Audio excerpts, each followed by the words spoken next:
शांति शांति शांति। सभी भक्त को यह अधिकार है और कर्तव्य है कि ईश्वर की प्राप्ति के लिए हर वक्त हर समय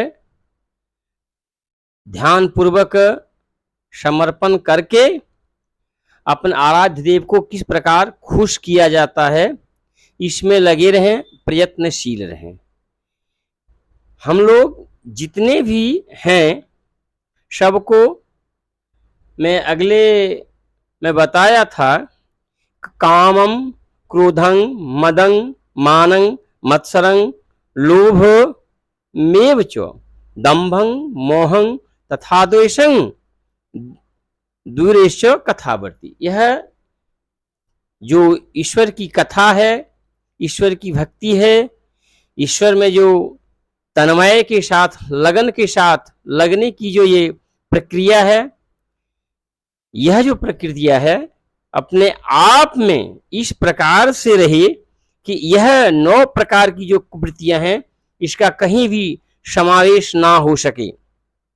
यह जो 9 प्रकार की जो कुवृत्तियां हैं प्रत्येक मनुष्य को उससे भटकाता है, पथच्युत कर देता है।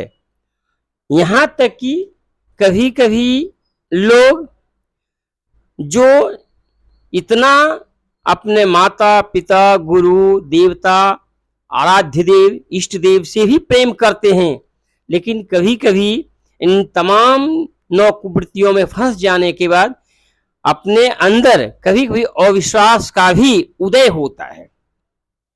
यह जो 9 कुवृत्तियां हैं इससे बचने के लिए भी ईश्वर हम लोगों को एक उपहार दिए हैं। उपहार क्या है? जैसे शरीर के अंदर जब कोई बीमारी होती है तो शरीर के अंदर कहीं न कुछ कमजोरियां होती है, जिस कमजोरियों के कारण इंसान बीमार होता है।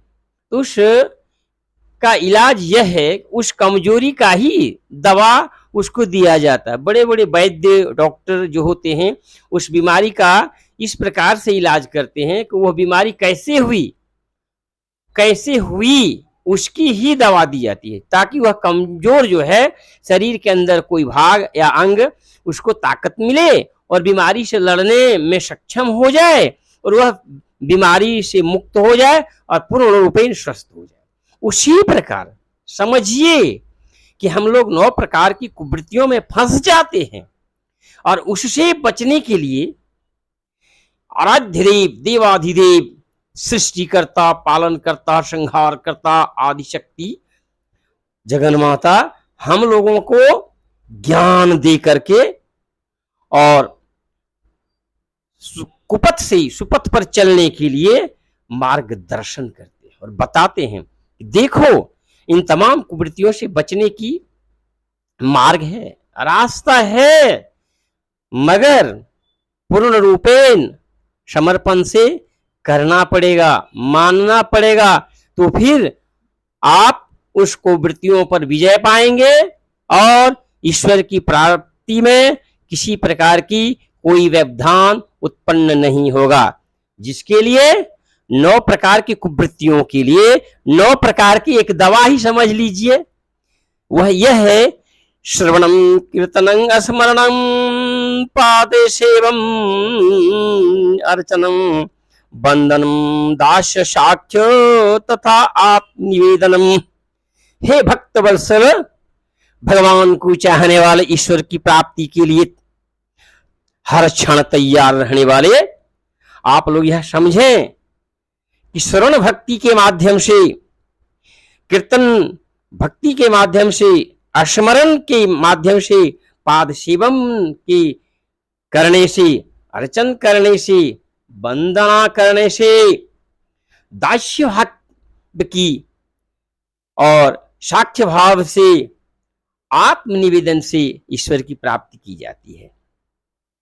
तो एक ही मैं उदाहरण, छोटा उदाहरण दूंगा कि काम, ईश्वर काम बनाए हैं सृष्टि को चलाने के लिए, और वही अगर गलत कार्य में चला जाता है, गलत संबंध में उसका उपयोग होता है, जिसको दुरुपयोग कहिए, तो वह पाप की में चला जाता है। तो उससे बचने के लिए श्रवण भक्ति, काम से बचने के लिए श्रवण भक्ति, सुनते रहें, ध्यान पूर्वक ईश्वर में लगाते रहें लगन के साथ। जहां शरीर आपके अंदर, मनुष्य के अंदर, हमारे अंदर, किसी के अंदर वह जो भावना कुवृत्तियां हैं जग नहीं सके। उसके बाद होता है क्रोधम। क्रोध को पचाने के लिए, क्रोध से बचने के लिए कीर्तनम कीजिए। कोई कीर्तन करता रहे तो फिर क्रोध होगा ही नहीं। उसके बाद आता है मद। मद है तो स्मरण रहे कि मद जिसकी हुई उसकी सर्वनाश हुई। उसके बाद होता है मानम, मान प्रतिष्ठा। मान प्रतिष्ठा को ताक पर रख दें। और पाद सेवन, ईश्वर की जो पाद है, पैर है, गुरु की, ब्राह्मण की, वृद्ध की, माता पिता की, बड़ों की, बड़े भाइयों की, भाभियों की, जो भी हमारी बड़ी बहन है, सबकी पाद सेवन का, पाद का पूजन करें, पाद सेवन करें। उसके ऊपर कोई क्रोध नहीं करें। प्रातः काल उठते ही माता पिता बड़ों का पैर का जाकर के नमन करें, आशीर्वाद लें। उसके बाद आता है मत्सरंग। तो अर्चन कीजिए। मत्सर की जो भावनाएं हैं अर्चन पूजा से खत्म हो जाती है। लोभ, लोभ खत्म होने का एक ही है वंदन। वंदना कीजिए, ईश्वर की वंदना कीजिए, लोभ खत्म हो जाता है अपने आप। दंभंग, और दंभम का और है बंधन शक्ति। वंदना कीजिए, ईश्वर की प्रार्थना कीजिए, खत्म हो जाता है। द्वेषंग, साक्ष्य भाव का अगर उदय हो गया ईश्वर में, ईश्वर के प्रति साक्ष्य मित्रता की भावना हो गई, और आपके अंदर, हमारे अंदर, सबके अंदर अगर इस प्रकार की भावना की सराचर जो ब्रह्मांड सब हमारे मित्र हैं। उसके बाद आता है द्वेषंग। द्वेषंग तो खत्म हो ही जाना चाहिए कि आत्मनिवेदन, आत्मा से यह निवेदन करें, आत्मनिवेदन करें, हे ईश्वर, कोई भी व्यक्ति और कोई भी वस्तु, कोई भी कुछ भी हो, हम उसके ऊपर हृदय में गलत भावना ना रख पाए। यह ईश्वर आशीर्वाद दें। किसी के प्रति गलत ना सोचें, इससे भी बचाएं। माने किसी न किसी प्रकार से जो गलत भावना हमारे हृदय में उत्पन्न होती है उससे बचाएं। और वह तभी बचाएंगे जब पूर्ण रूपे समर्पण हो जाएगा ईश्वर के प्रति, कि जो भी कुछ करते हैं वो ईश्वर करते हैं। तो जब सब कुछ वो ही करते हैं तो वो ही कर ले, मैं क्यों, मैं ही क्यों।